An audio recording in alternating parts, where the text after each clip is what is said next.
Salut les amis! Ouais, j'ai laissé ma main parce que j'ai un petit bouton. Mais c'est pas pour ça que je fais cette vidéo. Aujourd'hui, vidéo spéciale pour l'équipe Ose. Je vous emmène tous visiter l'antre de Gib. J'ai eu la chance de pouvoir y aller. C'est une découverte extraordinaire. Allez, je vous emmène. On est où? Salut! Salut Gib! Salut! Gilbert, alors tu nous reçois, merci beaucoup. Merci beaucoup de nous recevoir dans ton antre. Ça fait plaisir. On fait un petit tour. Mais c'est incroyable! Il y en a de partout. Ouah, je vais prendre les trucs un par un parce que c'est un truc de fou.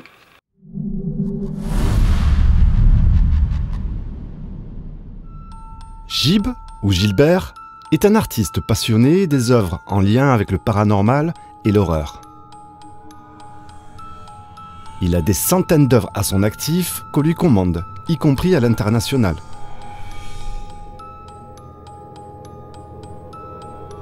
Il a déjà reproduit énormément d'œuvres de films d'horreur, de livres de magie et autres décorations et accessoires. Il donne vie à ses poupées qu'il confectionne avec la plus grande attention. Les regards sont saisissants et les détails hyper réalistes. Je ne suis pas un habitué de ce genre d'atelier de curiosité, mais je suis bluffé par le travail impressionnant de Gib. Salut encore, merci de nous accueillir chez toi. Ben, ça fait plaisir. Ça faisait un moment que... Plus d'une année, je pense. Ouais, je pense à peu près un an qu'on communiquait et Ouais. on a eu enfin la chance, avec toutes les petites péripéties qu'il y a eu, parce que bon, il y a eu pas mal d'activités de ton côté. Entre-temps, oui. Ouais. Puis maintenant, bon, ça va, on prend un petit peu le temps. Je t'appelle Gilbert. Gilbert Isoire, alias Gib, voilà, Ghost Doll, ou Ghost Doll France. Ghost Doll France, ou alors anciennement le collecteur de fantômes, mais bon, ça c'est encore une autre partie. Ça aussi, on en reviendra après, c'est prévu. Voilà, allez. Alors, t'es artiste créateur. Oui. Alors moi, je disais d'accessoires, de décorations horrifiques. Horrifique. Ouais, je sais pas s'il existe le nom. Je sais pas, j'ai jamais pu donner Un terme particulier. qualifier exactement, oui, mes œuvres. Pas mal se tourne du côté d'objets même qu'on ait pu voir au cinéma, comme pour Evil Dead, même pour Annabelle, qui est en préparation également et tout. Je fais beaucoup d'objets, des films d'horreur. Ça, on a pu voir, parce qu'il y en avait pas mal. J'ai vu le petit clown de ça, quelque part, traîner. Oui. J'ai vu du Evil Dead, j'ai vu l'Exorciste, j'ai vu... Annabelle, non? Annabelle, et puis il y a eu The Ring, Ouais. qui a été fait précédemment. Il y a eu encore d'autres dont je ne me souviens même plus parce qu'il y en a beaucoup. Il y en a beaucoup. Et le fameux livre... Et le Necronomicon, qui a été surtout énormément connu grâce à Evil Dead, Oui. mais qui est à la base, qui est un livre d'H.P. Lovecraft. J'ai commencé à faire un livre qui se rapprochait, donc qui était vraiment le bouquin du film. Et après, non, je me suis plutôt penché sur le véritable livre d'H.P. Lovecraft. Combien de temps, ça? 3 mois et demi, 4 mois de travail. Vraiment, j'en fais 1 ou 2 par an. Ça, c'est le logo du Necronomicon. Ok. Ouais. J'ai... C'est une petite signature personnelle ou... non. D'accord. Non. Ça, c'est le J de Ghost Doll. Et puis là, voilà, ça c'est pour les Necronomicon. D'accord. Voilà. On va l'ouvrir. Voilà. Ghost Doll France, édition 2022. D'accord. Voilà, tu vois, après à l'intérieur, voilà. Oh là là. Tout ça, c'est du boulot. C'est beaucoup de travail. Voilà, après, on commence un petit peu, il y a des graphismes. Voilà. Ça, c'est le genre de pages qui prennent du temps. Ne serait-ce que par sa conception, sans parler des écrits, mais pour trouver quelque chose qui aille dans le ton, c'est très long. C'est très long à faire. J'y reviens peut-être 10, 20 fois sur la page. Il y a une ébauche ici, qui est la même. Ouais. Fallait que je sois sûr. Pour chaque page, ça se passe comme ça, et c'est pour ça que je mets beaucoup de temps. Je mets beaucoup de temps à faire ces choses-là. Faut que ce soit parfait, quoi. C'est jamais parfait. Puisqu'il y a des trucs que je vois, je me dis, ah, si Oui, j'avais c'est su, comme... j'aurais dû faire comme ça, j'aurais dû. Mais tu vas toujours voir tes petits défauts. Mais oui, bon. mais au bout d'un moment, j'arrête. Mais oui. J'arrête, je me dis, parce que sinon, tu t'en sortiras pas. Ça ne verra jamais la fin. Les Necronomicon, j'en ai fait pas mal, j'en ai fait plusieurs. Donc ceux d'Evil Dead, c'est les premiers d'ailleurs que j'ai fait. Et je vais refaire une édition Evil Dead, parce que j'ai envie, peut-être même le garder pour moi, le bouquin, pour que je puisse l'exposer au moins. Franchement, c'est chouette. Hein. Il y en a qui sont plus travaillés que d'autres, ça dépend. Ça dépend parce qu'après, il y en a qui a vraiment des graphismes qui sont plus... voilà, qui sont un petit peu plus morbides. Mais là, il est moins spectaculaire que les précédents que j'ai fait, parce que ça, c'est vraiment par rapport aux écrits du bouquin. Oui. Donc, j'ai essayé de respecter un petit peu le bouquin d'origine. Comment? Voilà. J'ai qu'un seul mot à dire, c'est incroyable, parce qu'on voit, c'est... Ah non, c'est du cuir. C'est du vrai cuir, oui, c'est du vrai cuir. Non, non, c'est pas de l'imitation. Il n'y a pas de plastique. C'est de la cire, bon là, il y a du cuir, du bois, même les pages, c'est du bois, c'est pas du plastique. Tes décorations, tes créations, tout ça, elles sont connues sous le nom de Ghost Doll France. C'est ça. Mais tu ne fais pas que ça, on a dit qu'on le gardait justement pour plus tard. Pour le moment, raconte-moi, si tu veux bien, quel a été le déclic ou l'événement, l'élément déclencheur, qu'est-ce qui t'a mené à cette passion? Le paranormal. Le paranormal, dans un premier temps. C'est ce qui m'a amené à créer ces objets qui sont particuliers, qui sont prêts à être, qui sont faits pour être finalement dans des cabinets de curiosité. Mais les poupées, c'est venu tout à fait par hasard d'un abonné qui m'a offert une poupée, qui est arrivé cassée à la maison. Tu veux que non, donc un abonné? Oui, qui m'a envoyé une poupée qui est arrivée cassée, que j'ai bricolée et qui a plu à pas mal de monde. Et puis en me demandant si je pouvais en créer, voilà, pour certaines personnes qui auraient aimé avoir ça dans leur vitrine et compagnie. Et puis de là, je me suis mis à faire des poupées, et puis des poupées commençaient à faire des livres, des objets, tout ce qui se rattache un petit peu au film d'horreur. Donc le lien paranormal. Voilà. Je sais pas si tu as déjà vu ça, il y a souvent des questions qui se posent au sujet des poupées et tout. Est-ce que tes poupées sont possédées? Ça, c'est des questions qu'on me pose souvent. Voilà. Voilà, je voudrais une poupée possédée. Alors mes poupées ne sont pas possédées, je vais en décevoir pas mal, mais mes poupées ne sont pas possédées. Quand j'ai mené des investigations dans le paranormal, il s'est passé énormément de choses. Mais à savoir que dans mon atelier, il ne s'est jamais rien passé. C'est le néant. Ça faisait partie d'une de mes questions. Si tu avais déjà remarqué un comportement anormal concernant tes créations, un changement une seule de place, fois à l'époque où j'avais une grande chaise et la chaise m'a été tirée en arrière. Et d'ailleurs, j'ai cru que c'était ma femme qui arrivait, que je n'avais pas entendu, qui a voulu me faire une mauvaise blague ou quoi. Sauf que c'est pas son genre. En 2 ans d'atelier Ghost Doll, c'est tout ce qui a pu m'arriver. Je ne sais pas, est-ce que le pied de la chaise a basculé ou quoi. Je n'en sais rien. Ah, tu étais assis sur une chaise? J'étais assis et la chaise est partie en arrière, basculée en arrière. D'accord. Ça a été la seule chose qui m'est arrivée. Pendant que tu travaillais? Pendant que je travaillais. Ok. Oui. D'ailleurs, j'étais surpris, je croyais donc que c'était mon épouse ou Dieu sait qui pouvait me faire ça. Mais bon, il n'y avait personne. Voilà. Mais sinon, pas d'objet déplacé. Et Annabelle était toujours à sa place. Annabelle est toujours à sa place, voilà. Mais non, mais plaisanterie mise à part, j'ai jamais eu sinon le moindre souci de dire voilà, cet objet a disparu, il n'est pas là. Non. J'ai vu ça, c'était dans un musée, alors, buzz ou pas, ou effondrement vibratoire du sol, je ne sais pas. Mais ça a été filmé a priori jour et nuit. Donc tu avais une vitrine où il y a plusieurs, c'est des trucs égyptiens, des petites babioles. Oui. Et tu en as une qui tourne, tu vois, oui, mais seulement ça s'est expliqué depuis le temps. D'accord. Ce sont les vibrations des camions qui passent d'une route qui se trouve plus loin. D'accord. Donc voilà, phénomène vibratoire. C'est un phénomène vibratoire, tout simplement. Ouais. Voilà. Qu'on peut souvent expliquer du coup, mais que c'est vrai que sur le moment, on n'a pas le... Sur le coup, quand on n'a pas l'explication, c'est... C'est ça. Ça, c'est un phénomène d'objet qui se déplace, ça s'explique assez facilement. On arrive à trouver la raison. Parce que ce qui était ouf, c'est qu'il n'y en avait qu'une seule qui tournait. Oui, après, elle était peut-être placée avec la vie, l'endroit. Oui, après, il y a un effet de glissement. Je ne sais pas exactement ce qu'il y avait dessous là, la statuette, mais... Le poids, enfin, il y a plusieurs trucs qui vont rentrer en compte, quoi. Donc, elles ne sont pas possédées. Non. Désolé, mais... Mais quand tu les confectionnes, oui. Est-ce que tu as un peu la sensation de leur donner une âme, tu sais, un petit peu comme Geppetto dans Pinocchio, quand Beaucoup. Ouais. Beaucoup. J'ai eu certaines poupées où j'ai eu beaucoup de mal à laisser partir. Tu t'étais attaché un peu? Parce que je m'y attache beaucoup. Je m'investis beaucoup dedans. Sur, mettons, la dernière série là, que je suis en train de créer, des momies qui sont sous verre. Là, j'en ai créé donc 7. Et il y en a une parmi les 7, je ne sais pas si je la mettrai en vente. Parce qu'il y a quelque chose. Voilà, il y a quelque chose. Voilà. Ouais, alors, elle n'est pas plus belle ni plus moche qu'une autre, mais il y a quelque chose avec celle-ci qui se produit. Ouais, ouais.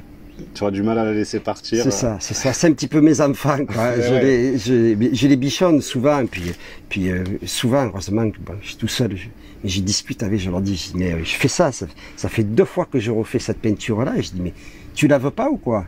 Ça boursoufle, chaque fois, ça tient pas, il y a quelque chose qui va pas, c'est pas bon. Il faut que tu m'expliques, parce que là, ça va pas. Alors, je discute un petit peu avec la poupée. Pas de réponse, j'imagine. Non, pas de réponse, non, non. Quelle est ta plus belle création? C'est toujours la dernière. Hein. La dernière? C'est toujours la dernière, oui. Oui, oui. Normalement, c'est toujours comme ça.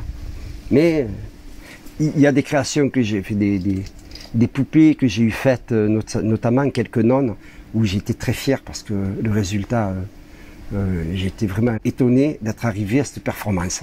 D'accord. C'est-à-dire normalement, quand une œuvre, et je trouve qu'elle est relativement bien réussie, je la couvre et je la laisse 4-5 jours sans la boire. Ok. Le jour où on retire, on a un œil neuf dessus. Oui. Et quand je retire le drap et que je vois que, ouf, finalement, il faut surtout même rien toucher, que ça y est, c'est là. T'as atteint ce que tu voulais, voilà. Voilà. C'est là qu'on a une pleine satisfaction. Mm. Ouais, ouais. Mais sinon c'est toujours la dernière, la plus belle. C'est toujours comme ça. Ouais, parce que tu travailles toujours un peu plus, et puis voilà, des nouvelles méthodes, des nouvelles... C'est ça. Ah oui, les méthodes, et puis les méthodes. Maintenant, j'ai pas mal d'acquis, quoi. Mm. Je commence à connaître un petit peu l'histoire. T'as vécu une superbe expérience récemment en étant sélectionné pour un tournage de film d'horreur, c'est ça? Oui. Alors, j'ai pas pu trop en savoir. On m'a commandé une poupée en vue d'un tournage de film. Ça, c'était un petit peu avant le Covid. Je commençais les poupées au tout début. Et on m'a dit, voilà, on voit un petit peu ce que tu fais, on serait intéressé pour que tu me fasses ça et tout. On t'envoie les papiers pour les droits. Mais d'abord, on voudrait que tu nous envoies la poupée, qu'on puisse le voir. J'ai dit, il n'y a pas de souci. Je leur ai envoyé, j'ai contacté la personne à plusieurs reprises. Et chaque fois, elle m'a répondu que le tournage était remis. Mais j'ai relancé la dernière fois, ça fait peut-être, c'était quoi, un début d'année. On m'a dit, on en est toujours au même point. Pour le moment, ça ne se fait pas. Ok. Voilà. Le Ouarzazate, je m'y suis rendu pour aller visiter les studios de cinéma. J'ai pris pas mal de photos pour m'inspirer de ce qui va arriver dans quelques temps. Voilà. Okay. Tu as des futurs projets quand même dans ce milieu-là, peut-être pour les films, Moi je sais que je pense qu'on sera les premiers à faire appel à toi le jour où on a besoin de déco particulière. Ah oui, voilà, une location, tu vois. Oui, il n'y a pas de souci, oui. Les projets, j'en ai beaucoup et beaucoup ne verront pas le jour parce que je ne peux pas être partout. J'aurais aimé reprendre des investigations. J'aurais aimé tourner le second volet à l'époque donc où je faisais des reportages sous le nom de Ben Voilà. Ouais. Le long métrage m'avait déjà demandé 5 années de travail. J'ai voulu tourner le deuxième, mais ce n'est pas possible. Il va me falloir au moins encore minimum 3 ans. Mais on ne peut pas être au four et au moulin. Je ne peux pas travailler sur Ghost Doll et travailler sur le nouveau film. Voilà, je ne peux pas. Voilà, ouais. Il faudrait que je stoppe au moins pendant 2 ans. Il est hors de question que Ghost Doll parte à la trappe pendant 2 ans pour ça. Non. C'est quand même ta principale activité. Ah oui, c'est ma principale activité. Donc là, c'est des choses que tu vas faire toi-même, que tu as commencé à travailler, mais qui finiront... Oui, qui finiront, je ne sais pas comment. J'ai un objectif, mais je ne sais même pas si je vais l'atteindre, premièrement. Ensuite, même si je l'atteins, entre ce que j'avais pensé faire au début et ce qui arrivera à la fin, comme toujours, ça n'aura absolument rien à voir. Enfin, on a une idée de base et puis après elle s'affine au fur et à mesure que tu avances et voilà. C'est ça, au fur et à mesure on développe le sujet. Sur un an, ce sont toutes les perruques que j'ai retirées des poupées que j'ai créées. Oh sur une année. Je ne sais pas combien il y en a. Je sais pas. Ça, ce sont des petites poupées qui finiront très certainement en version momie, je pense. Voilà, ce qu'on obtient après, c'est... À la base, elle n'était pas dans cet état-là. Ouais, parce que là, elle est belle. Là, elle a une bonne bouille. Ouais. J'en ai beaucoup plus belle que coquette. Ça. Ouais, j'en ai beaucoup plus belles que ça. Alors, ce genre de modèle-là, bien souvent, je ne les touche pas. Je ne les modifie pas parce que... Elles sont trop belles, c'est dommage. Voilà, c'est dommage. Tu vois, les poupées comme ça, bon, ça m'ennuie un petit peu de les... Ah ouais, elle a bonne bouille qu'elle a. Moi, je retravaille, j'ai changé les yeux, je les retravaille. Hein.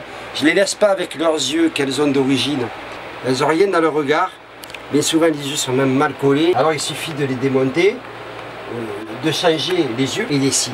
Voilà, les cils, on les change aussi. Il faut revoir les coiffes, faire des cheveux un petit peu. Et souvent, quand on les prend, quand elles sont d'origine, les bonnets sont collés sur les cheveux. Alors moi, j'arrive à les retirer, maintenant j'ai la combine, mais c'est un petit peu la galère. Tu vois, ça c'est pareil, ça j'y touche pas. J'ai pas envie d'abîmer ce genre de poupée. C'est pas abîmé, mais bon, puis si personne ne les veut, tant pis, je m'en fous, je les garde. Voilà. Comme on le disait en préambule, tu as plusieurs cordes à ton arc. Oui. Et tu es aussi propriétaire d'une chaîne YouTube sur le paranormal qui s'appelle Collecteur de fantômes. C'est ça, ouais, c'est ça. Donc tu faisais des enquêtes. Des enquêtes, le plus sérieusement menées possible. Je vous invite à aller voir d'ailleurs. Ah ben oui, vous pouvez. En conjuguant, le lien dans les descriptions. En conjuguant avoir des jolies prises de vue, ce qui est important. Quand on fait un reportage, quand on mène une investigation, c'est bien beau les films à la Blair Witch, oui, où tout bouge. Mais non, pour tourner, quand on est sur place pour une enquête, on déploie 5, 6, 7 caméras autour de soi.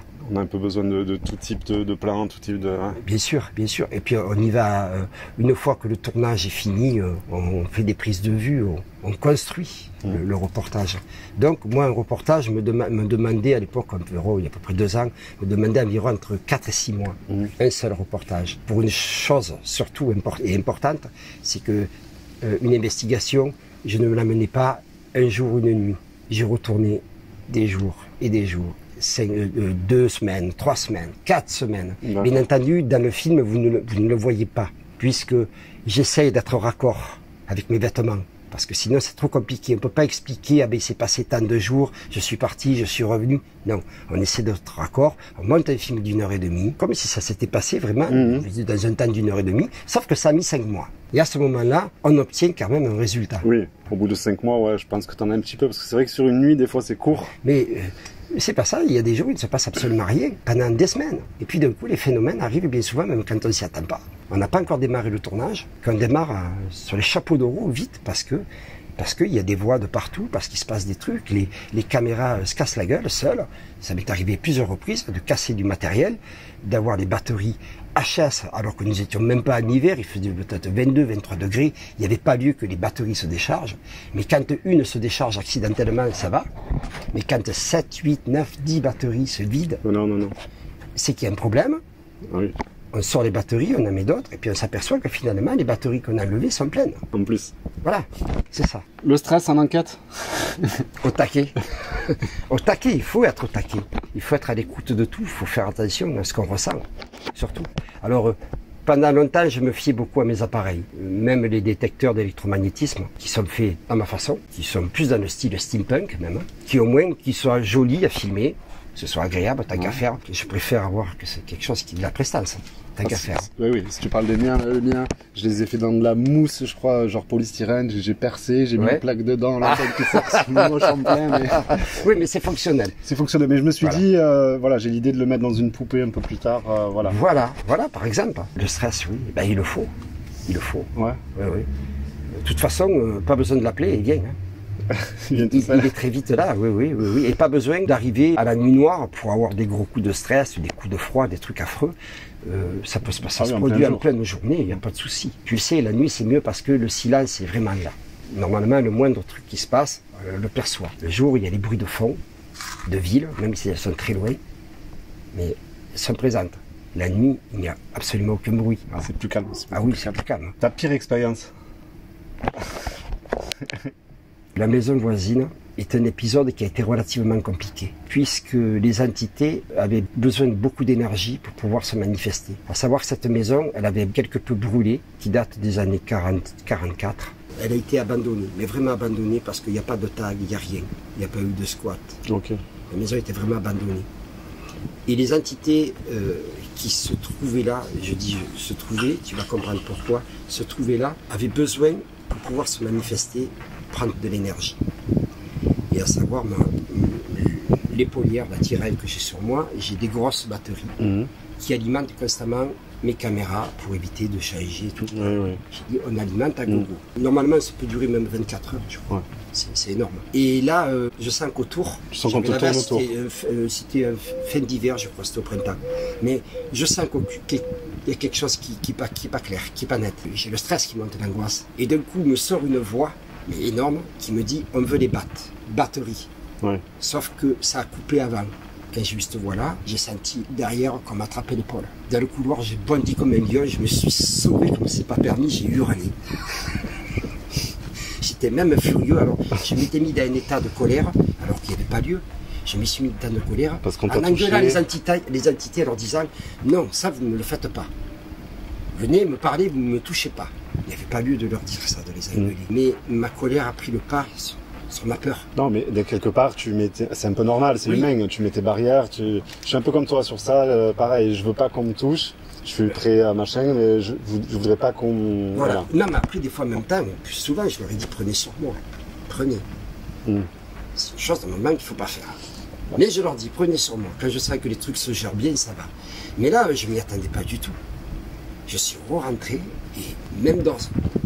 Quand je suis sorti, j'ai dit, non, maintenant, on arrête. Et donc, je disais précédemment que ces entités avaient besoin, je vais t'expliquer pourquoi de ça, elles étaient restées longtemps, donc sans visite, sans rien.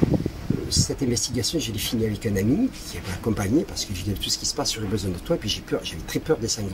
Maison très isolée déjà, et puis beaucoup de sangliers. J'ai dit, je risque de me faire, vraiment de me faire arracher. Alors, ben, tout simplement, il est venu, et là, dans le couloir, on est arrivé, on habitait installé en branle-bas de combat parce qu'on entendait des voix de partout qui appelaient mon pote, Dani, de partout. Oui, je suis là, oui. Ah, je le connais et tout, on fait des trucs, mais de malade. Et puis d'un coup, il nous a fait comprendre qu'il partait. Merci, ah oui, il nous fait coucou. On a eu des coucou, merci. Après, on a passé la soirée, on a eu encore quelques phénomènes très légers, surtout des orbes, mais qui nous passaient aux pieds. On le voit bien dans les séquences du film, il en passe un peu partout, et c'était fini. D'accord. Alors, est-ce qu'on leur a fait prendre conscience qu'ils étaient décédés, qu'ils étaient morts? Est-ce qu'ils sont partis? Pas partis? Je ne sais pas. Mais après coup, j'ai commencé à comprendre, à me dire qu'ils avaient peut-être besoin de quelque chose pour comprendre qu'il fallait qu'ils partent. Et depuis, ben, je suis retourné, sans caméra, sans rien, faire un tour et tout. C'est... Calme. Ah ouais, il n'y a plus rien. Est-ce que tu as eu une expérience qui t'a un peu touché, qui émotivement, que j'ai regretté d'avoir faite, que je n'aurais pas dû faire. Une belle expérience que tu as belle expérience, mais que je n'aurais jamais dû faire. D'accord. Qui m'a touché, vraiment. Ça, c'est Sainte-Anne-de-Gouaron, les hauteurs de Lambesque. Pour ceux qui connaissent Sainte-Anne-de-Gouaron, je crois que c'était le 12 juillet 1944. Les maquisards se sont fait prendre en tenaille.